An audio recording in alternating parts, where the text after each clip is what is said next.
আমার দ্বারা ইউটিউব সম্ভব নয়, এসব করে কি হবে।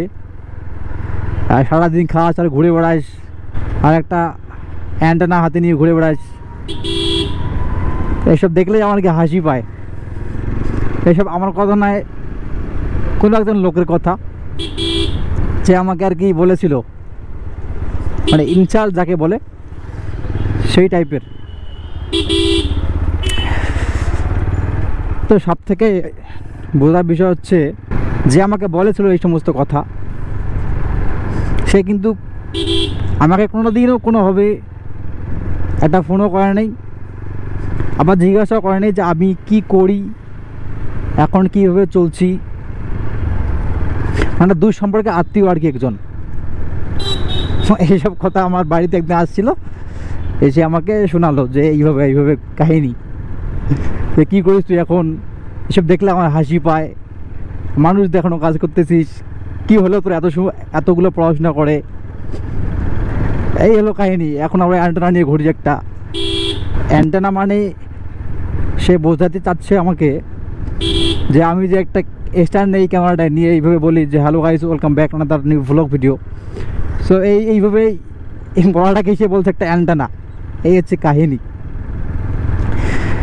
তো আমাকে সত্যি হাসি পেয়েছিল খুব, যে সমস্ত লোক আমার সম্পর্কে কোনো কিছু জানতোই না, বা আমাকে কোনো জিজ্ঞাসাও করেনি, আমার কোনো দেখাও করেনি, সে কীভাবে আমাকে নিয়ে এই সমস্ত মন্তব্য করতে পারে, তা আবার সামনাসামনি এসে আমাকে। তাই হচ্ছে ব্যাপারটা। আমি আবার তাকে কিছু বলে নেই। অ্যাকচুয়ালি সেটা বিষয় হচ্ছে যে ইউটিউবটা হচ্ছে আমার একটা পার্ট অফ লাইফ। একটা হচ্ছে কোনো কিছু ভালোবাসা দিয়ে সে কাজটা করা, আর একটা হচ্ছে জাস্ট কোনো কিছুর থেকে আমার টাকাটা বা কোনো সম্পর্ককে ঠিক রাখা, বা কোনো কাজ করে শুধু টাকা ইনকাম করানো, ওখানে কোনো ভালোবাসা থাকবে না। এই ইউটিউবটা কিন্তু আমার একদম ভিন্ন পরিণতির। মানে আমার সোর্স অফ ইনকাম কিন্তু ইউটিউব থেকে না, এটা মাথা রাখবেন ভালো করে। যে আমি যে ইউটিউবটা চালাই, যে এই টাকাগুলো কোথায় পাস তুই, এত ঘুরে ঘুরে বেড়াই আমি, তাহলে কোথায় পাই, এটাই তার অ্যাকচুয়ালি কোশ্চেন। মানে তার তো অসুবিধা হয়েছিল মনে হয় আমাকে দেখে, যে আমি কেন এইভাবে ঘুরে বেড়াই। সে কিন্তু ঘুরতে যেতে পারে না। অ্যাকচুয়ালি ঘুরতে যেতে হলে মানি তো একটা ম্যাটার করবেই, তার সঙ্গে আপনার মানসিক যে একটা মনোবল থাকবে, সেটা কিন্তু দৃঢ় শক্তি হতে হবে। সেই শক্ত মনোবল না হলে কিন্তু আপনি কখনোই বাড়ি থেকে বেরোতে পারবেন না। এই হচ্ছে ব্যাপারটা। আর প্রবল ইচ্ছা লাগবে যাওয়ার জন্য। শুধু অনেকে দেখবেন প্রচুর পরিমাণে টাকা থাকে, কিন্তু তারপরেও সে বেরোতে পারে না, তার খাওয়ার পর্যন্ত সময় থাকে না অনেকের। তা আমি সেরকম লাইফ চাই না।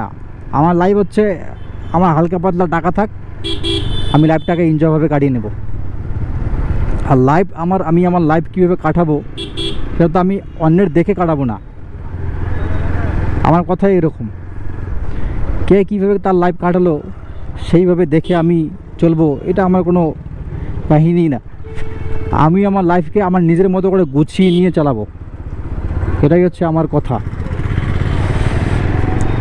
তো যেটা বিষয় বলছিলাম যে আমি কোথায় টাকা পাই, অ্যাকচুয়ালি আমি কোনোটা জায়গা থেকে মানে কোনোটা কাজ করি, সেই কাজ করে কিন্তু আমার টাকা পাই আমি। সেটা হতে পারে কোনোটা বিজনেস হতে পারে, আবার কোথাও কোনো কাজ করা হতে পারে। আর মানুষের কাছ থেকে আমি কোনোদিন ফ্রিতে কখনো কোনো টাকা নিইনি। আর সব থেকে বিষয় হচ্ছে যে আমাকে এই সমস্ত কথা বলেছিল না, সে আমাকে একটা কোনোদিন দিয়েছিল না, আমি তার কাছ থেকে কোনোদিন কোনো টাকা ধার নিয়েছিলাম না, সে আমার কাছ থেকে কোনো টাকা পায়। তারপরে এই সমস্ত কিছু কথা বলার যে কী কারণে আমাকে বললো, আমি তো কিছুই বুঝি নাই।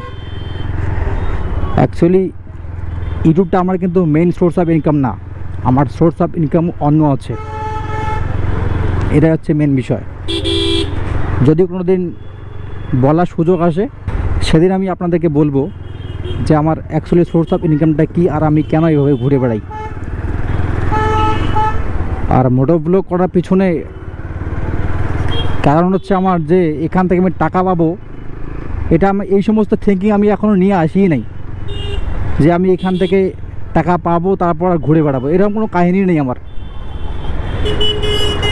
যদি কোনোদিন মনে হয় যে এখান থেকে আমার ফুলফিল ডিপেন্ড করা উচিত, সেদিন আমি ইউটিউবের উপর ফুলফিল ডিপেন্ড হব, কিন্তু এখনও আমি ইউটিউবের উপর ফুলফিল ডিপেন্ডেন্ট নয়। তাই হচ্ছে মেন কাহিনী। তো তাহলে কি এখন ইউটিউব ছেড়ে দেবো? আপনারাই বলুন কি করব। অ্যাকচুয়ালি ব্যাপারটা হচ্ছে অন্যের কথায় যদি আমি কান দেই তাহলে আমার জীবনে সব কিছুতেই বাধা আসবে, মানে সব কিছুতেই। আমি ভালো কাজ করতে যাই সেখানে বাধা, আর খারাপ কাজে কখনো কেউ কিন্তু এইভাবে কখনোই বাধা দেবে না। সুতরাং মানুষ কি বলবে না বলবে এগুলো আমি আগে থেকেই ধরতাম না, আর আমি আগামীতেও ধরবো না। তাই হচ্ছে ব্যাপার। মানুষ কে কি বলবে না বলবে সেটা আমার কিচ্ছু যায় আসে না। আমার কাজ আমি ঠিকই করব, কেননা এই সমস্ত কাজ করতে আমাকে ভালো লাগে, আর যেটা মন থেকে করতে ভালো লাগবে আমি সেটাই করি। আর সেই কারণেই কিন্তু আজকে আমি এখন এভাবেই চলছি। যেহেতু ভালো খাই, ভালো চলি, ঘুরে বেড়াই ভালোভাবে, এই সমস্ত জিনিসগুলো হয়তো অনেকের চোখে লাগে, অনেকে হয়তো সহ্য করে না। এই হচ্ছে ব্যাপার। আমি কিন্তু অত্যন্ত মানে খুবই গরিব ঘরে একদম ছেলে। তো আমার মতো গরিব ঘরের সন্তান এইভাবে ঘুরে বেড়ানো খুবই একটা কষ্টকর ব্যাপার, কিন্তু তারপরে আমি ঘুরে বেড়াই আমাকে ভালো লাগে জন্যই। তো হয়তো এটাই হয়তো অনেকের সহ্য হয় না যে এত একদম অত্যন্ত গরিব ঘরের ছেলে হয়েও কীভাবে এত দূর এইভাবে চলন ফিরন, আচার আচরণ, পোশাক পরিচ্ছদ কীভাবে মেনটেন করে চলে, এটাই হয়তো অনেকের ভাবার বিষয়। যাই হোক, এটা নিয়ে কোনো দিন আমি আলোচনা করব। আর আমি কিন্তু ইউটিউব ছাড়ছি না, মানে এটা আমার অ্যাকচুয়ালি কারণ হচ্ছে এটা আমার স্মৃতিকে কালেক্ট করে রাখা। না ছাড়ার কারণ হচ্ছে আমি যে এখান থেকে টাকা ইনকাম করবো এটা কিন্তু আমার উদ্দেশ্য নয়। আমার উদ্দেশ্য হচ্ছে আমি আমার ইয়ং যে লাইফটা, এই যুবক বয়সটাকে আমি কোথায় কাজে লাগাচ্ছি এবং কি কি করছি ভবিষ্যতে, এই সমস্ত সব স্মৃতি যেন কালেক্ট হয়ে থাকে আমার। মানে ভবিষ্যতে আমি যেন এসব দেখতে পারি, দেখে যেন ফিল করতে পারি যে হ্যাঁ আমি এইভাবে ঘুরছিলাম, আমি আর কি এভাবে আমার জীবনটা কাটিয়েছিলাম। এই জন্য আমি আমার স্মৃতিগুলোকে সব কালেক্ট করে এক জায়গায় রাখছি, এটাই হচ্ছে আমার মেন মোটিভ। আর যদি কোনো দিন আমার মনে হয় যে ইউটিউবের উপর ডিপেন্ড করব, তো সেদিন আমি ইউটিউবের উপর ডিপেন্ড করে চলবো। তো সবাই ভালো থাকবেন, সুস্থ থাকবেন, দেখা হচ্ছে নেক্সট ভিডিওতে। Tata, by.